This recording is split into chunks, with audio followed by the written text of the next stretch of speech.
बिस्मिल्लाहिर्रहमानिर्रहीम। अस्सलाम वालेकुम। ख़वातीन हज़रात, अमेरिका की ईरान को गैर मशरूत मुज़ाकरात की दावत, रूस का मशरिक़ वस्ता में जारहाना अंदाज और पाकिस्तान का अमेरिका को अमन का मौका देने का मशवरा। बलूचिस्तान में एक लंबे अरसे के बाद बम धमाका, लाइन ऑफ कंट्रोल पर भारत की इश्तियाल अंगेजी पर पाक फौज का जवाब और भारत का भारी नुकसान। भारतीय बहरिया की जानिब से अपने बहरी बेड़े को कराची की हदूद में ले आना, भारतीय सुप्रीम कोर्ट की तरफ से भारतीय हुकूमत को कश्मीर में इंटरनेट बहाल करने का हुक्म देना और अक़वाम मुत्तहिदा में पाकिस्तानी और भारतीय मंदूबीन के दरमियान लफ्जी झड़पें, ये वो वाक़यात हैं जो सिर्फ पिछले 36 घंटों के दौरान हुए। और अगर इन सब वाक़यात की कड़ियां मिलाएं तो आने वाले दिनों में हालात किसी भी तरह हौसला अफजा नहीं होंगे। क्या पाकिस्तान और भारत के दरमियान कशीदगी को हवा दी जा रही है और हिता जनूबी एशिया को मैदान जंग बनाने का आगाज हो चुका है। आज के इस वीडियो में मुहब्बर आपको मुकम्मल तफसील से आगाह करेगा, लेकिन उससे पहले अगर आपने अभी हमारे चैनल मुहब्बर टीवी को सब्सक्राइब नहीं किया तो सब्सक्राइब कर लीजिए और साथ लगी घंटी को दबाकर हमारी आने वाली हर वीडियो को नोटिफिकेशन बर वक्त हासिल करें और हमारी काविशों का सिला हमारी वीडियोस को लाइक करके जरूर दीजिएगा। मुहब्बर टीवी के मौजूद सामीन, ईरान ने अमेरिका को मुज़ाकरात की दावत देकर कशीदगी में कमी की है, लेकिन अब जनूबी एशिया में दो रवायती हरीफ पाकिस्तान और भारत के दरमियान पिछले कई माह से जारी कशीदगी में एक बार फिर इजाफा हो गया है। पाकिस्तान और भारतीय अफवाज के मबैन लाइन ऑफ कंट्रोल पर शदीद झड़पें हुई हैं, जिसमें भारतीय फौज के भारी नुकसान की इतलात हैं। रूसी मीडिया के मुताबिक लाइन ऑफ कंट्रोल पर गुज़िश्ता रोज दोनों ममालिक के दरमियान एक शदीद झड़प हुई, जिसमें भारत के 3 फौजी एहलकार हलाक जबकि मुतअद्दिद जख्मी हुए और लाइन ऑफ कंट्रोल पर सूरत हाल कशीदा है। मुहब्बर टीवी का मौजूद सामीन, एक और मुखबरी ये भी है कि भारतीय नेवी ने अपने बहरी बेड़े विक्रम को, जो कि रूसी सहायता MiG-29 से लैस है, कराची के करीब पाकिस्तान की बहरी हदूद के करीब तैनात कर दिए हैं और तैनात करके कशीदगी को मजीद बढ़ाने का अंदिया दे दिया है। यह बात काबिल जिक्र है कि मज़कूरा समुद्री इलाके में पाकिस्तान और चीन की मुश्तरका फौजी मशक़ें जारी हैं, जिनका मकसद दोनों दोस्त ममालिक की नेवी की पेशावराना सलाहियतों को बढ़ाना है। भारत की तरफ से लाइन ऑफ कंट्रोल पर बिला इश्तियाल अंगेजी को बढ़ाना और समुद्र में बहरी बेड़ी की तैनाती का बराह रास्त ताल्लुक भारतीय सुप्रीम कोर्ट के कश्मीर के हवाले से दिए गए अहम फैसले से जुड़ा जा सकता है, जिसमें भारतीय सुप्रीम कोर्ट ने भारतीय हुकूमत को इंटरनेट सर्विस बहाल करने और पाबंदियां हटाने का हुक्म सादर किया है। ख़वातीन हज़रात, इंडिया की सुप्रीम कोर्ट ने कहा है कि इंडियन ज़ेरे इंतजाम कश्मीर में इंटरनेट पर गैर मुआयना मुद्दत की पाबंदी मुल्क के टेलीकॉम ज़ाब्तों की खिलाफवर्जी है। अदालत उज़्मा ने जम्मू कश्मीर इंतजामिया को हुक्म दिया कि वो कश्मीर में इंटरनेट पर लगाई गई पाबंदियों का 1 हफ्ते के अंदर अंदर जायजा लें। बरतानवी नशराती अदारे के मुताबिक सुप्रीम कोर्ट ने इंटरनेट को इजहार राय का बुनियादी हकूक का हिस्सा करार देते हुए कहा कि इंटरनेट पर गैर मुआयना मुद्दत की पाबंदी नहीं लगाई जा सकती। अदालत ने जम्मू कश्मीर की इंतजामिया को हुक्म दिया है कि वो अस्पतालों, तालीमी इदारों और दीगर बुनियादी खिदमात के इदारों में इंटरनेट की सहूलत बहाल करे। अदालत उज़्मा ने हुक्म दिया कि दफा 370 के हाथमे के बाद इंतजामिया ने इंटरनेट और लोगों पर जो पाबंदी आयद की हैं उनके अहकामात अदालत के सामने पेश करे। अदालत ने यह भी कहा है कि इंतजामिया उन अहकामात को भी शाया करे ताकि अवाम को यह मालूम हो सके कि जो उन पर पाबंदी आयद की गई है वो क्यों की गई है और उनका जवाब क्या है। अदालत उज़्मा ने दफा 144 के तहत मुजाहिरों और जलसे जुलूसों पर पाबंदी का जिक्र करते हुए कहा कि इसका नफाज जमहूरी हकूक को दबाने के लिए नहीं किया जाना चाहिए। अवाम को हुकूमत के खिलाफ अपनी राय का पुरअमन तरीके से इजहार करने का हक हासिल है। अवाम को हुकूमत से इख्तिलाफ की वजह से हम इजहार हक को नहीं रोक सकते। सुप्रीम कोर्ट के 3 जजों के एक बेंच ने यह फैसला कश्मीर टाइम के मदीर अनवर आदाबसीन और कांग्रेस के रहनुमा गुलाम नबी आजाद समेत कई दीगर अफराद की तरफ से कश्मीर में इंटरनेट और दीगर पाबंदियों के खिलाफ दरखास्त की समाअत के बाद किया है। मुहब्बर टीवी का मौजूद सामीन, भारत और पाकिस्तान के मबैन आलमी सतह पर भी कश्मीर के हवाले से सफारती झड़पें जारी हैं। ताज़ा झड़प अक़वाम मुत्तहिदा के एक इजलास में हुई। अक़वाम मुत्तहिदा की सिक्योरिटी कौंसिल में भारतीय सफीर सैयद अकबरुद्दीन पाकिस्तानी सफारतकार मुनीर अकरम के बयानात पर सख्त बरहम हुए और उन पर शदीद नुक्ताचीनी करते हुए कहा कि पाकिस्तान की साजिश की यहाँ कोई जगह नहीं है और उन्होंने तंजिया अंदाज में कहा कि यहाँ कोई भी उनके झूठ को सुनने वाला नहीं है। दोस्तों, इससे कबल अक़वाम मुत्तहिदा में पाकिस्तानी मंदूब मुनीर अकरम ने कहा था कि भारत के ऐसे तमाम दावे जिनमें वो जम्मू कश्मीर की सूरत हाल नॉर्मल होने की बात करता है, झूठ पर मबनी है। भारतीय हुकाम जुमेरात 9 जनवरी को दिल्ली में मुकीम तकरीबन 16 बैरूनी सफारतकारों को 2 रोजा दौरे पर जम्मू कश्मीर ले गए थे, जिसका मकसद ये बताना था कि कश्मीर में हालात मामूल पर हैं। इसी मौके पर अक़वाम मुत्तहिदा में पाकिस्तानी सफीर मुनीर अकरम ने कश्मीरियों की हालत इज़ार का मसला उठाया और भारत पर सख्त तनकीद की।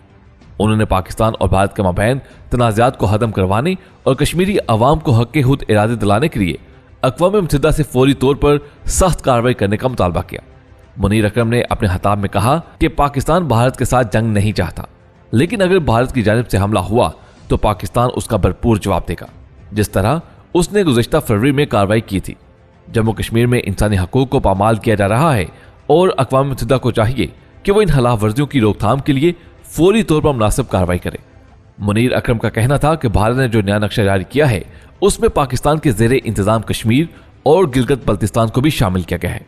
उन्होंने कहा कि गुज़िश्ता बरस भारत ने 3000 बार सीज फायर मुआहदे की खिलाफ वर्जी की। ख़वातीन हज़रात, दूसरी जानिब ऐसा मालूम होता है कि दुश्मन की सारी नजरें इस वक्त पाकिस्तान पर मरकूज हो चुकी हैं और किसी न किसी तरह अमन को नुकसान पहुंचाने का काम शुरू कर दिया गया है। सूबा बलूचिस्तान के दारुल हुकूमत कोयटा के इलाके सैटेलाइट टाउन में बम धमाके में कम से कम 14 अफराद जाँ बहक हो गए और 21 जख्मी हुए हैं। जाँ बहक होने वालों में पुलिस के DSP अमानुल्लाह भी शामिल हैं। वो पुलिस ट्रेनिंग कॉलेज पर अपने फ्राई सर अंजाम दे रहे थे।